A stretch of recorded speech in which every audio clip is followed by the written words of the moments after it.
السلام علیکم۔ مولانا ڈاکٹر اسرار احمد کے بیانات سننے کے لیے ہمارے چینل کو لائک شیئر سبسکرائب کریں، شکریہ۔ یہ کچھ ایسی شخصیت بننے کی کوشش کر رہا تھا کہ مسلمان بھی اس کو قبول کریں، اور اس کے بعد پھر اس نے برہمو سماج کے نام سے ایک ادارہ قائم کیا۔ یہ وہی تھا کہ جو اس سے پہلے اکبر نے جو فلسفہ دیا تھا دین الہی، بھئی اللہ کا معاملہ کرو، صرف اللہ کو سب مانتے ہیں، صرف نام ہے مختلف ہے، کسی نے کوئی نام رکھ دیا، کوئی مہادیو کہتا ہے، کوئی کچھ کہتا ہے، کوئی گاڈ کہتا ہے، سب خدا کو سب مانتے ہیں۔ یہ جو رسالت کا معاملہ ہے اور شریعت کا معاملہ ہے، یہ فساد کی جڑ ہے۔ رسالت کی بنیاد پر شریعتیں مختلف، عبادتیں مختلف، ذرا اس کو پیچھے ڈالو تو دین اکبر یا دین الہی اس کا نام تھا۔ اس کے اندر بھی در حقیقت کوشش یہ تھی کہ تمام مذاہب کو ایک ہاون دستے میں ڈال کے اور اس کو کوٹ کے اور چھان پیس کے ایک صفوف بنا کر ایک کامن مذہب ہندوستان کا وجود میں لایا جائے۔ بہرحال اس وقت اللہ تعالیٰ نے کھڑا کیا ہے حضرت مجدد الفسانی رحمۃ اللہ علیہ کو، کہ جنہوں نے اس فتنے کی سرکوبی کی۔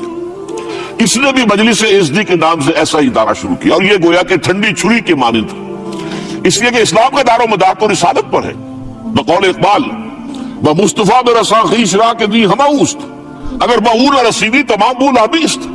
اسلام کا تو سارا معاملہ، دین جو ہے اس کا سارا جو دار و مدار ہے وہ رسالت پر ہے، نبوت پر ہے، اسی پر شریعت کا سارا دار و مدار ہے۔ رسالت سے کاٹ دیجئے، حدیث سے کاٹ دیجئے، سنت سے کاٹ دیجئے، تو پھر قرآن کو پھر موم کی ناک بنا کر جو چاہیں آپ تعبیر کر لیں، جو چاہیں تشریح کر لیں، جنہیں چاہیں اسے موم کی ناک کی طرح بوڑ کر لے جائیں۔ بہرحال اس معاملے میں بھی پھر ایک تیسری تحریک جو شروع ہوئی وہ بہت ملیٹنٹ تھی، آریہ سماج، دیانند سرسوتی نے، یہ ملیٹنٹ تھی اور بڑی اس جو ہے پذیرائی ہوئی ہندو معاشرے میں۔ انہوں نے کھل کر یہ کہا کہ ہندوستان صرف ہندوؤں کا ملک ہے، یہاں مسلمانوں کے لیے کوئی جگہ نہیں، لہذا یا ہندو ہو جائیں مسلمان اور یا پھر یہاں سے ہجرت کر جائیں۔ کھل کر آریہ سماج، اسی کے تحت پھر مہاسبھا بنی، اسی کے تحت RSS، انتہائی ملیٹنٹ آرگنائزیشن جو ہے ہندوؤں کی، یہ سب جو ہے دیانند سرسوتی کا۔ یہ اسی طریقے سے پھر شدھی کی تحریک شروع ہو چکی تھی، ریکلیم کرو مسلمانوں کو، یہ ہم ہی میں سے تھے، ان کے آباء و اجداد کہیں جو ہے مسلمان ہو گئے، انہیں واپس لو۔ چنانچہ راجستھان کے علاقے میں جہاں بڑی جہالت تھی، مسلمانوں میں علم نہیں تھا، بس کہیں بزرگوں کے کسی زیر اثر فیض سے، کسی صوفی کے، وہ اسلام تو لے آئے لیکن تربیت کا کوئی انتظام ہوا ہی نہیں، مسلمان حکومتوں نے کیا ہی نہیں، کچھ بھی نہیں کیا۔ تو نتیجہ یہ نکلا کہ بڑے پیمانے پر شدھی کی تحریک ہو رہی تھی۔ میوات کے علاقے میں بڑی تیزی کے ساتھ مسلمان جو میو تھے وہ ہندو ہو رہے تھے، اسی پر تحریک اٹھائی ہے مولانا الیاس رحمۃ اللہ علیہ نے۔ ان کا مقابلہ کرنے کے لیے، اس تحریک کا، اس شدھی کی تحریک کا مقابلہ کرنے کے لیے یہ تبلیغی جماعت کا نظام بنایا تھا کہ بس 6 باتیں لو اور جاؤ، دیہات میں جاؤ، چنے لے کر گڑ لے کر جاؤ، کسی کا کھانا نہ کھاؤ، اپنا کھانا کھاؤ، کوئی تنخواہ نہیں، اور دین کی تبلیغ کرو۔ یہ نظام ان کا در حقیقت اسی شدھی کی تحریک کے جواب میں شروع ہوا۔ پھر سنگتن کی تحریک شروع ہوئی کہ ہندوؤں کو سب کو جمع کر دیا جائے۔ اب اس اعتبار سے ذرا نوٹ کیجئے، علامہ اقبال نے جو نفی پھر وطنیت کی ہے، اتفاق سے یہاں یہ اشعار لکھے ہوئے ہیں: اس دور میں میں اور ہے، جام اور ہے، جم اور، ساقی نے بنا کی روش لطف و ستم اور، تہذیب کے آزر نے ترشوائے صنم اور، مسلم نے بھی تعمیر کیا اپنا حرم اور، ان تازہ خداؤں میں بڑا سب سے وطن ہے، جو پیرہن اس کا ہے وہ مذہب کا کفن۔ اب ذرا قلب ماہیت کا اندازہ کیجئے، وہی شخص جو کہہ رہا تھا کہ خاک وطن کا مجھ کو ہر ذرہ دیوتا ہے، وہ آج اس وطن کو ایک سب سے بڑا بت قرار دے کر اور اس کا قلع کما کرنے کے لیے کس قدر زوردار الفاظ جو ہے، اور یہی دوسری طرف یہ بت کہ تراشیدہ تہذیب نوی ہے۔ یہ جو نیشن سٹیٹ کا تصور ہے، یہ 18ویں صدی سے یورپ میں شروع ہوا۔ نیشن سٹیٹ، ایک ملک میں رہنے والے سب شہری ہیں، برابر ہیں، اور ان کے اندر مذہب کا اختلاف ہو، یہ اس کا کوئی حیثیت نہیں، مذہب تو پرائیویٹ معاملہ ہے، ہاں جو سرکاری سطح پر ہوگا معاملہ، اجتماعی معاملات جو ہے وہ کسی مذہب سے طے نہیں ہوں گے۔ یہ نیشن سٹیٹ کا تصور، یہ بت کہ تراشیدہ تہذیب نوی ہے، غارت گرے کاشانہ دین نبوی ہے، بازو تیرا توحید کی قوت سے قوی ہے، اسلام تیرا دے سے تو مصطفی ہے، نہ زارہ دیری نہ زمانے کو دکھا دے، اے مصطفی خاک میں اس بت کو ملا دے۔ اس سے بھی زیادہ مجھے ملا ہے ایک ان کے تختہ جو ہے، منزل راہ رواں دور بھی دشوار بھی ہے، کوئی اس قافلے میں قافلہ سالار بھی ہے، بڑھ کے خیبر سے ہے یہ مارکہ دین و وطن۔ خیبر، غزوہ خیبر سے کہیں بڑھ کر یہ دین و وطن کا مارکہ، کہ ہمارے نزدیک ہماری قومیت کی بنیاد ہمارا دین۔ آج دنیا یہ کہتی ہے کہ قومیت کی بنیاد وطن ہے، یہ جو مارکہ دین و وطن ہے، بڑھ کے خیبر سے ہے یہ مارکہ دین و وطن۔ اس زمانے میں کوئی حیدر کرار بھی ہے، تو واقعہ یہ ہے کہ علامہ اقبال نے اس سلسلے میں وہ رول بھی پلے کیا کہ جو حضرت مجدد الفسانی رحمت اللہ علیہ نے دین اکبری کا قلع قبا کرنے میں ادا کیا تھا، اور اس میں کوئی شک نہیں ہے۔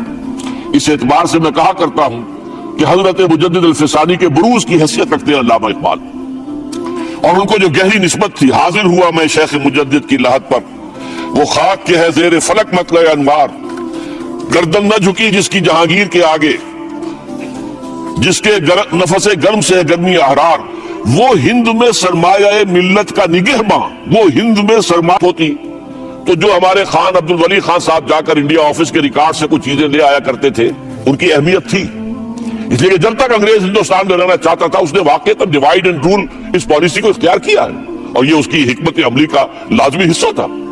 لیکن جب پاکستان بنا ہے، لیبر پارٹی کی حکومت، وہ اکھنڈ ہندوستان کی حامی تھی۔ چنانچہ آپ کو معلوم ہے کہ لارڈ ایٹلی وزیر اعظم قائد اعظم سے شدید نفرت کرتا تھا، اب تو اس کی کتاب شائع ہو چکی ہے، اس میں موجود ہے۔ اور جو ہمارا وائس رائے تھا لارڈ ماؤنٹ بیٹن، وہ گاندھی کا چیلا تھا۔ پھر پاکستان کیسے بن گیا؟ یہ اللہ کی خاص حکمت ہے، یہ نوٹ کر لیجئے، یہ بہت اہم نکتہ ہے۔ اس میں آخری دلیل جو میں دے رہا ہوں، جس کا کوئی اور توڑ ہے ہی نہیں، سن 46 میں قائد اعظم نے کیبنٹ مشن پلان قبول کر لیا۔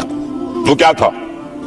ہندوستان ایک وحدت کی حیثیت سے آزاد ہوگا، مرکزی حکومت ایک ہوگی، لیکن 3 زون ہوں گے۔ یہ جو 3 زون ہیں، 10 سال کے بعد اگر کوئی زون علیحدہ ہونا چاہے تو اسے اس کا اختیار ہوگا۔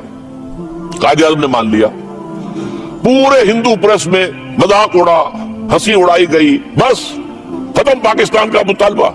یہ سارا جو بھی شورا شوری تھی وہ ختم ہو گئی۔ بہت ہی وہ نازک وقت تھا مسلم لیگ کے لیے اور قائد اعظم کے لیے۔ لیکن اس کا اصل سبب کیا تھا؟ قائد اعظم جانتے تھے کہ انگریز اب یہاں سے جائے گا ہر قیمت پر۔ سیکنڈ ورلڈ وار کے بعد انگریزی حکومت اتنی کمزور ہو چکی تھی کہ وہ اپنے بہت آؤٹ لائنگ جو پوزیشنز تھے ان کو کنٹرول نہیں کر سکتی تھی۔ They had decided to leave India۔ انہوں نے تو اپنا پروگرام 1948 کا رکھا تھا، 48 میں ہم ہندوستان چھوڑ دیں گے۔ سن 46 میں جب یہ مشن پلان آیا ہے، کیبنٹ مشن پلان، تو قائد اعظم کو محسوس ہوا کہ اگر ہم نے اس وقت اس بات کو نہ مانا تو عین ممکن ہے کہ ہم انگریزی حکومت یونیلیٹرل ٹرانسفر آف پاور کر کے دفع ہو جائے، رخصت ہو جائے، اور پھر ظاہر بات ہے ایک دفعہ مرکزی حکومت اگر ہندوؤں کے ہاتھ میں آ گئی تو پھر ظاہر بات ہے کہ کوئی امکان نہیں رہے گا کسی بھی طرح کا۔ لہذا اس وقت اس کو قبول کر لو، اس میں موجود ہے 10 سال کے بعد تو ایک پاکستان کا خاکہ موجود ہے کہ زونز اگر ہونا چاہے علیحدہ تو ہو جائے۔ لیکن اس کو ختم کس نے کیا؟ پنڈت نہرو نے۔ یہ جو حدیث کے اندر الفاظ آتے ہیں کہ تمام انسانوں کے دل اللہ تعالیٰ کی 2 انگلیوں کے مابین ہے، جدھر چاہتا ہے پھیر دیتا ہے۔ پنڈت نہرو اس وقت پریزیڈنٹ تھے کانگریس کے، انہوں نے کہا ٹھیک ہے ایک دفعہ بن لینے دو، پھر کون کسی کو علیحدہ ہونے دیتا ہے۔ بات سچی کہی تھی اس نے، نکل جاتی ہے جس کے منہ سے سچی بات مستی میں، فقیہ مصلحت بھی سے وہ رندے بادہ خارج، بات تو صحیح کہی تھی، لیکن قائد اعظم نے فوراً اسی کے اوپر موقف قائم کر لیا۔ چنانچہ انڈیا ونز فریڈم جو مولانا ابوالکلام آزاد کی کتاب ہے، اس میں انہوں نے اپنے پورے پولیٹیکل کیریئر کی ایک ہی غلطی تسلیم کی ہے کہ میں نے اس وقت کانگریس کی صدارت سے استعفیٰ دیا، اور یہ جو کیبنٹ مشن پلان تھا یہ ابوالکلام آزاد کے ذہن کی پیداوار تھا۔ لیکن اس کے بعد ظاہر بات ہے کہ اب کوئی الزام قائد اعظم کو نہیں دیا جا سکتا تھا کہ نیتیں یہ ہے، تو پھر ہم اس کو تسلیم نہیں کرتے۔ اس کے نتیجے میں پاکستان بنا ہے۔ یعنی ایک انداز میں آپ کہہ سکتے ہیں اگر نہرو خاموش رہ جاتا تو پاکستان کبھی وجود میں نہ آتا۔ بات تو سچی وہی تھی کہ ایک دفعہ مرکزی حکومت بن لینے دو، پھر کون کسی کو علیحدہ ہونے دیتا ہے۔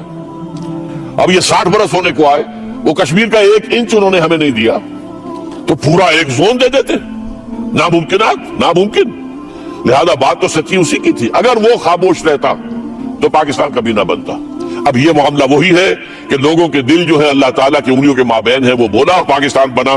تو یہ خالص ڈیوائن انٹرونشن تھی، اور اس کا قانون وہی اللہ کا کہ جب کوئی کہے کہ اللہ ہم تیری بندگی کے لیے آزادی چاہتے ہیں تو اللہ تعالیٰ ان کو آزادی دیتا ہے، وعدہ پورا کرتا ہے کہ اب دیکھیں گے تم کیا کرتے ہو. اچھا، اب اس عرصے کے دوران یہ جو میں نے کہا قائد اعظم نے راگ الاپا اسلام کا یا قوالی گائی اسلام کی، اس کے کوٹیشنز جو ہیں، جیسے کہ عزیزم عاقب سعید صاحب نے بھی کہا، ہم نے آج سے کچھ عرصے پہلے بھی ایک کتاب پہ شائع کیا تھا، Quaid Azam speaks his vision of Pakistan, ان کوٹیشنز کے اوپر.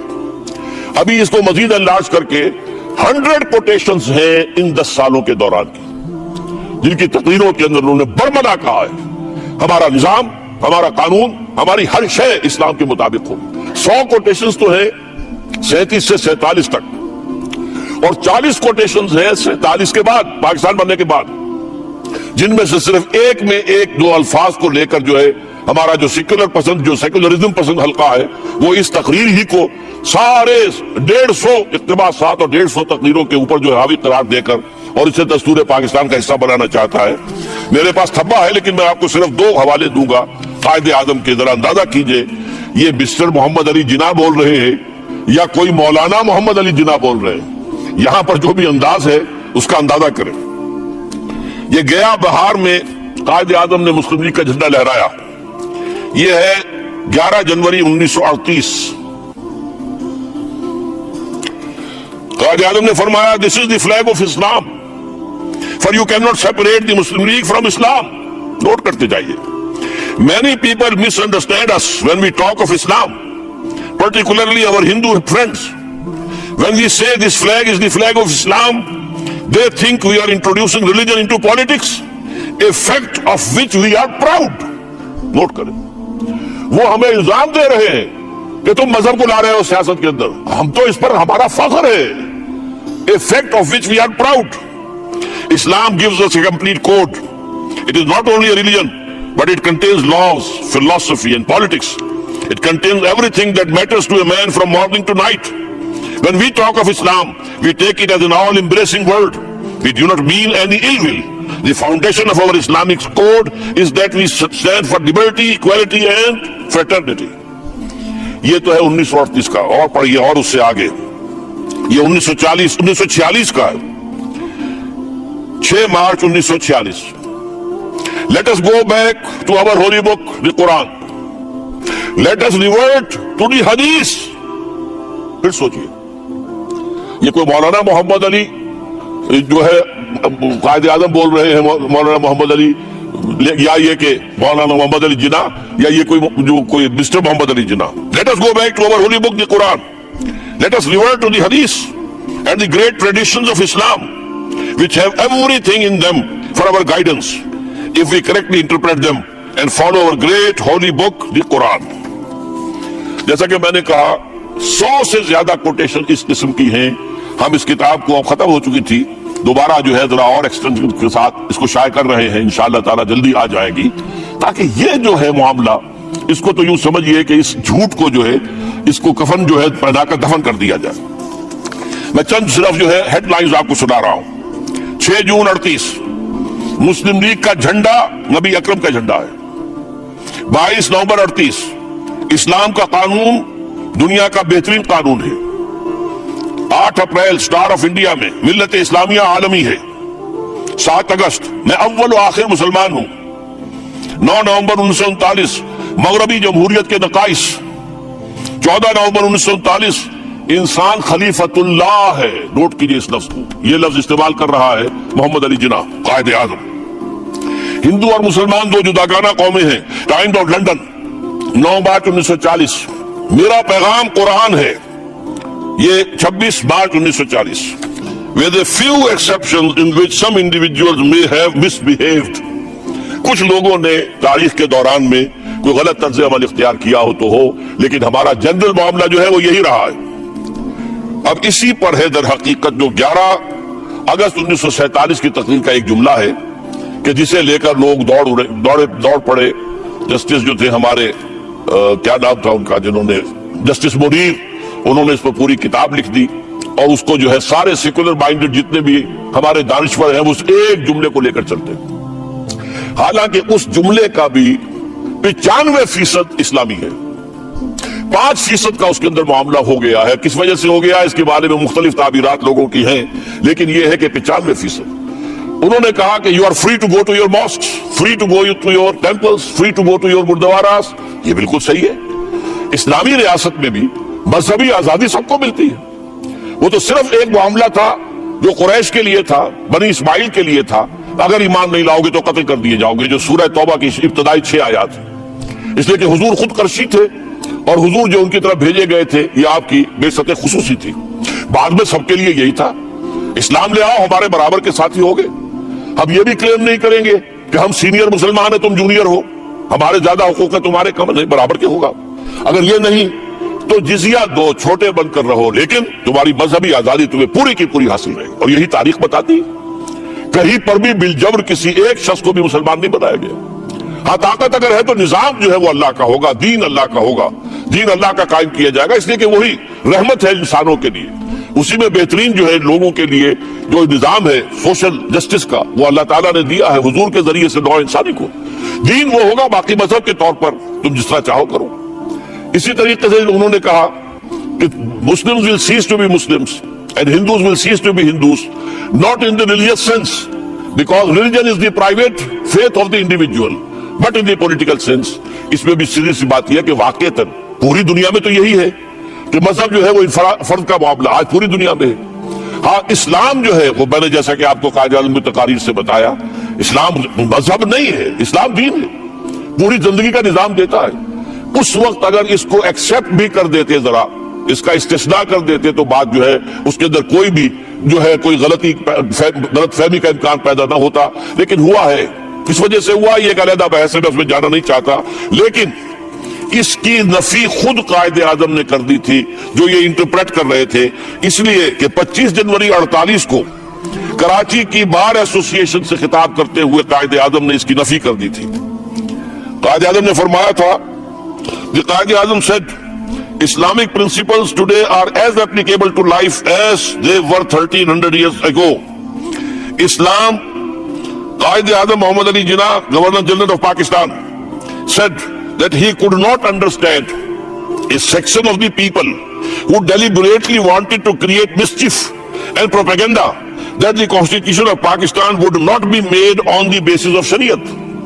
اب اندازہ کیجئے، میں نے پہلے کوٹیشن دی قرآن اور حدیث، اب لفظ شریعت بھی آ گیا، اس سے بھی ایک نیچے قدم اتر کر لفظ شریعت کہ اسلام پاکستان کا دستور شریعت کے مطابق نہیں بنے گا۔ جو لوگ یہ کہہ رہے ہیں وہ شرارتی ہیں، مسچیوس ہیں اور وہ غلط پروپیگنڈا کر رہے ہیں۔ اس اعتبار سے ایک ذرا دلچسپ جو کوٹیشن ہے میں دینا چاہتا ہوں۔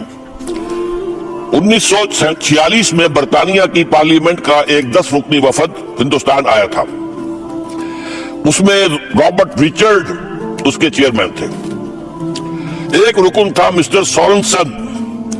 انہوں نے واپس جا کر کتاب لکھی مائی امپریشن آف انڈیا، 10 جنوری 1946۔ اس میں وہ لفظ استعمال کرتا ہے قائد اعظم کے لیے، mister Jinnah is the sword of Islam resting in a secular scabbard۔ Mister Jinnah جو ہے وہ تو اسلام کی تلوار ہے، ہاں نیاب جو ہے جس کے اندر وہ تلوار ہے اس میں کچھ سیکولر رنگ موجود ہے۔ ظاہر بات ہے کہ مولوی نہیں تھے، داڑھی نہیں تھی، مذہبی اور عنصر جو ہے ان کی زندگی کے اندر نہیں تھے، اور یہ ان کی شخصیت کا بہت بڑا میں سمجھتا ہوں کہ اہم حصہ ہے۔ انہوں نے کوئی بھی لبادہ نہیں اوڑھا کہ مسلمانوں کے اندر میں مشہور ہونے کے لیے یا مقبول ہونے کے لیے یہ مصنوعی لبادے اوڑھ لوں۔ وہ اپنی سیرت و کردار کے اعتبار سے بہت مضبوط تھے، تو اس اعتبار سے یہ لفظ جو ہے بہت اہم ہے۔ بہرحال قائد اعظم نے پاکستان بنایا، اور قائد اعظم کے لیفٹیننٹ کہہ لیجئے، نائب کہہ لیجئے، انہوں نے پاکستان میں چند ہی مہینے بعد قائد اعظم کے انتقال کے بعد قرارداد مقاصد پاس کرا کے پاکستان میں نظام خلافت کی بنیاد قائم کر دی۔ The constitutional basis of خلافہ is present in the objectives resolution، جو اب ہمارے کانسٹیٹیوشن کا آرٹیکل 2A ہے۔ اس میں مانا کہ خلافت ہے کیا؟ essentially what is خلافہ؟ حاکمیت اللہ کی، خلافت انسانوں کی، to be more particular خلافت مسلمانوں کی جو اللہ کو مانتے ہیں۔ حاکم وہ ہے اس کا نمائندہ رسول ہے. جو حکم اللہ اور اس کے رسول کی طرف سے آ جائے وہ تو واجب التعمیل ہے, اس کی تو اطاعت کرنی ہے. اس کے اندر خلافت کا معاملہ ہوگا امرہم شورا بینہم, باقی معاملات اپنے مشورے سے طے کر لو. ہاں جو واضح حکم اللہ کا آ گیا قرآن میں, جو واضح حکم رسول کا آ گیا حدیث صحیح میں, وہ لازم ہے, اس کو آپ جو ہے اس سے جو ادھر ادھر نہیں جا سکتے. یہ خلافت ہے. And this has been absolutely clearly specified in the objective resolution کہ حاکمیت اللہ کی ہے, اور ہمارے پاس جو اختیارات ہیں وہ ایک امانت ہے, مقدس امانت, سیکریٹ ٹرسٹ, جو کہ انہی حدود کے اندر استعمال کیے جائیں گے جو اللہ, جو قرآن اور سنت میں معین کر دیے گئے. دس از خلافت. ایک آرٹیکل جو ہے وہ در حقیقت خلافت کی بنیاد کے قیام کے لیے دستور کے اندر کافی ہے, بشرطے کہ جیسا کہ میں بعد میں عرض کروں گا اس میں ایک جملہ اور ہوتا. جب یہ 2A کے طور پر لائے ہیں ضیاء الحق صاحب, اگر ایک جملے کا اضافہ ہو جاتا کہ it will take precedence over the whole of the constitution, یہ دفعہ پورے دستور پر حاوی رہے گی, تو پھر اس کے بعد کسی دفعہ 227 کی ضرورت نہیں تھی, بلکہ یہ کہ اس کے مطابق جو ہے یہ پورا کا پورا دستور جو ہے وہ اسلامی بن جاتا اور خلافت کا بن جاتا. اب آئیے, اب جگر تھام کے بیٹھے, میری باری آئی, باری تو بہت دیر سے آئی ہوئی ہے. اتنی سرحد کے اوپر وہ ہمارا ازلی دشمن بیٹھا ہے, جب موقع ملے گا وہ اس لکیر کو ختم کرنے کی کوشش کرے گا. یہ ہمارا مغربی سرحد محفوظ رہی, حالانکہ افغانستان کی حکومت جو تھی شروع سے پاکستان کی مخالف تھی. ایک ہی ووٹ تھا پاکستان کے یونائٹڈ نیشنز کے ممبر ہونے کی تجویز کے اندر, جو مخالفانہ آیا تھا وہ افغانستان کا تھا. باقی پوری دنیا نے کہا تھا کہ ہاں ٹھیک ہے پاکستان کو ممبر بننا چاہیے, افغانستان نے کہا نہیں. لیکن یہ کہ دوران میں اس کے علاوہ افغان نیشنلزم جب پروان چڑھ رہا تھا اور پختونستان کے نعرے لگ رہے تھے, اور ہمارے لیڈر کہہ رہے تھے کہ ہم یہ زنجیر جو طورخم پہ لگی ہوئی ہے وہاں سے ہٹا کر اور یہ مارگلہ میں لگا دیں گے یا اٹک پہ لگا دیں گے, یہ ساری چیزیں جو ہیں اب کیا شکل ہے, اب وہاں پر وہ کروسیڈ آ چکا ہے. یہ کروسیڈ, اس پر جو ایک کتاب بڑی شاندار ہمارے ایک صحافی نے لکھی ہے, جیسے یہاں سرحد میں حیات اللہ خان تھے ایک صحافی جو قتل کر دیے گئے, ایسے ہی عابد اللہ جان تھے, وہ تنظیم کے رفیق ہیں, بہت بڑے صحافی ہیں, انہیں بھی جان کا خطرہ ہو گیا تھا.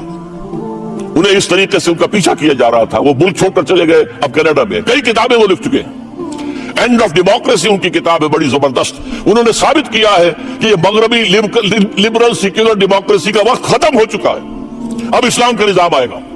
یہ انہوں نے ثابت کیا, and of democracy. And of history کتاب لکھی تھی فوکویاما نے, اس کے جواب میں یہ اینڈ آف ہسٹری کتاب انہوں نے لکھی.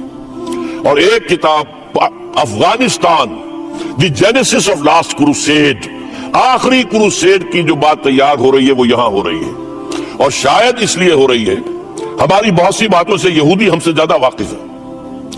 حدیث میں اس علاقے کے بارے میں کہا گیا ہے یخرج من خراسان رایات سود لا یردها شیء حتی تنصب بإیلیاء. یہ جو آخری زمانے میں جو کتابوں, جو حدیث کی کتابوں میں باب الملاحم ہے اور جنگوں کا تذکرہ ہے, الملحمۃ العظمی اور الملحمۃ الکبریٰ, اسی میں پھر ذکر آتا ہے کہ خراسان سے سیاہ جھنڈے لے کر فوجیں چلیں گی, کوئی ان کا رخ موڑ نہیں سکے گا, اور وہ جا کر سیدھی ایلیا میں, جو حضور کے زمانے میں بیت المقدس کا نام تھا, وہاں جا کر وہ جھنڈے نصب ہو جائیں گے.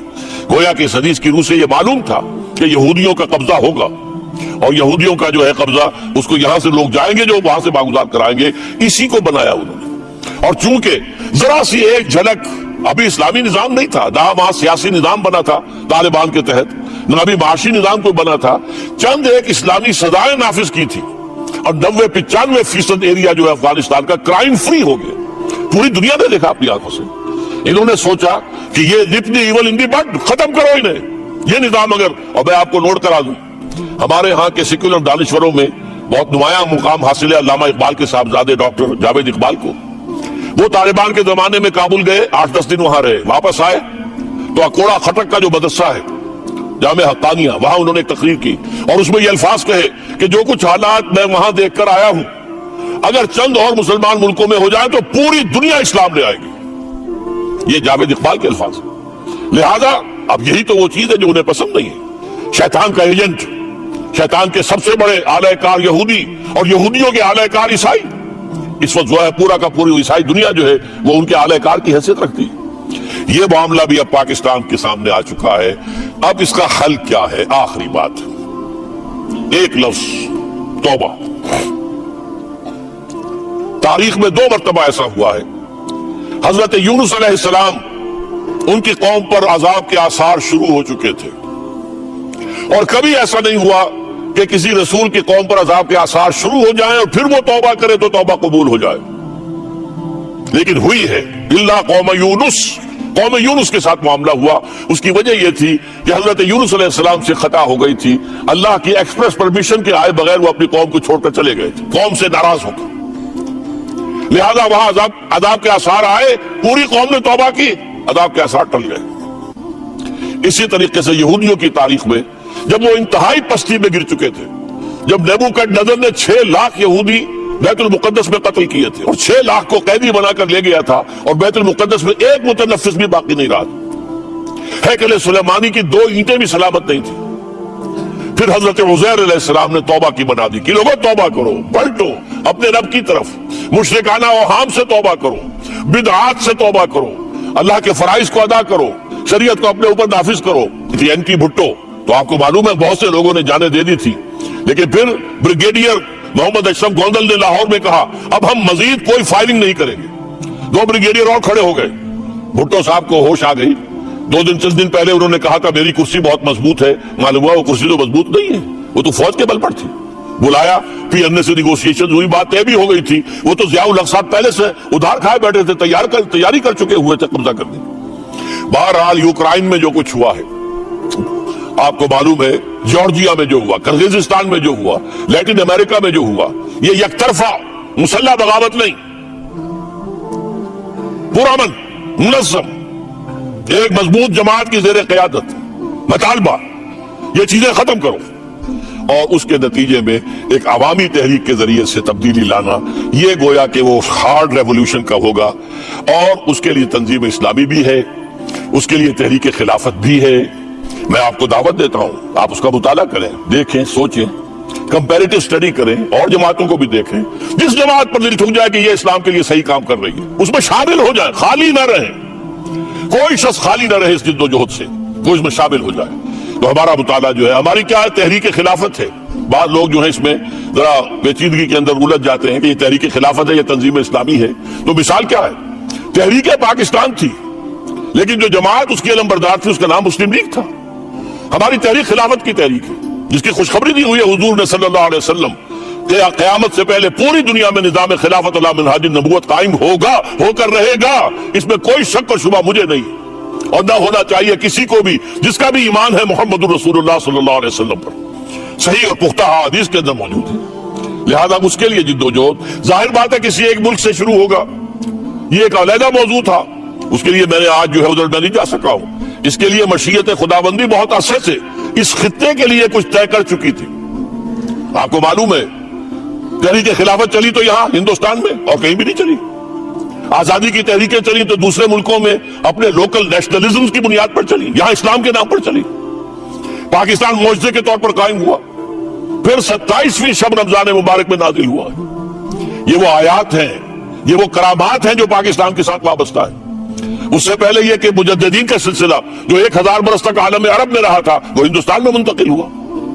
بہرحال اب یہ کہ اس کے بعد بھی اگر خدا نہ خواستہ پاکستان فیل ہو جاتا تو ان تتولوا یستبدل قوما غیرکم، اگر تم پیٹھ دکھا دو گے اس مشن سے جو ہم نے تمہارے حوالے کیا اور جس کے لیے ہم نے تمہیں ملک دیا، معجزے کے طور پر دیا، تو پھر ہم تمہیں ہٹائیں گے، یہی مشن کسی اور کے حوالے کر دیں گے. اللہ تعالیٰ اس وقت سے ہمیں بچائے اور ہمیں توفیق دے، ہم اسلام کے سپاہی بنیں اور اسلام کو نافذ کرنے کے لیے اپنا تن من دھن لگانے کے لیے تیار ہو جائیں.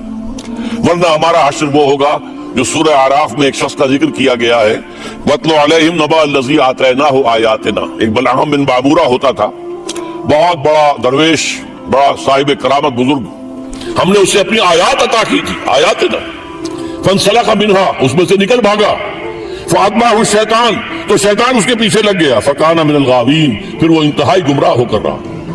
یہی ہمارا حال ہے، ہمیں آیات عطا کی گئی تھی، ہمیں 27ویں شب میں یہ پاکستان نازل کیا گیا ہمارے لیے معجزے کے طور پر آیا. یہ ساری چیزیں آیات ہیں، لیکن اگر ہم ان سب کو پیچھے ڈال کر اور صرف دنیا میں اور دنیا کے جو بھی اور رنگ ہیں اس وقت انہی کے پیچھے لگے رہے تو پھر